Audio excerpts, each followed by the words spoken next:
who were some of the guys that you saw and you watched that weren't just driven by the money? Were there some names that you looked at and says, these three guys are as crazy as I am? At the time, I deal with what I've referred to as Goat Mountain.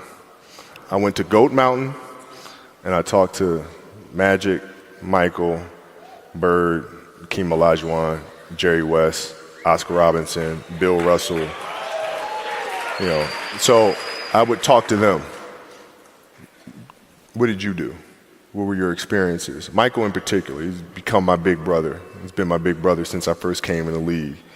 And what was that process like?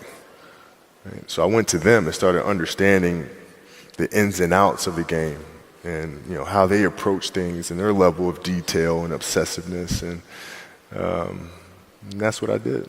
Why do you think, and first of all, let me ask how it felt, but I'm curious to know why you think as well.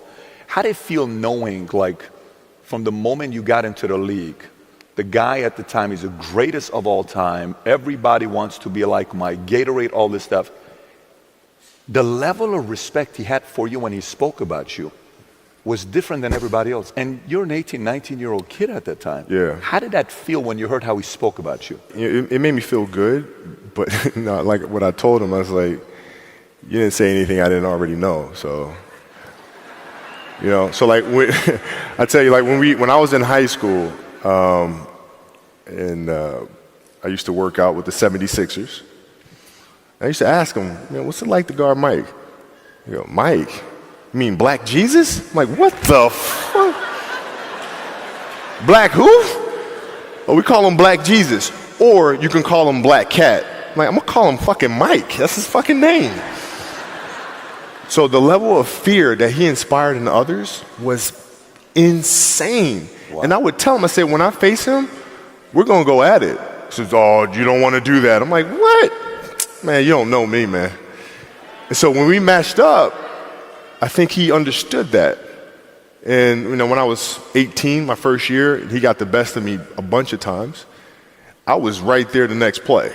You're not intimidating me, yeah. I'm not going anywhere. And I think he saw that level of respect because I think he was the same way at 18 years old. And that common bond is what I think, where our connection was built.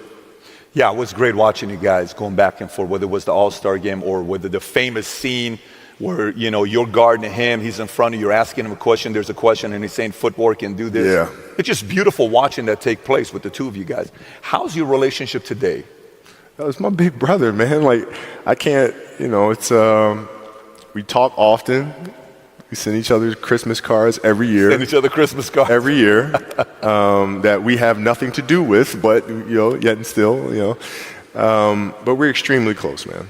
Extremely? Extremely close. That's extremely great. That's great. As a fan, I'm not in your world. Your world is a whole different world. I just see it from a fan, and I just see it from what experts say.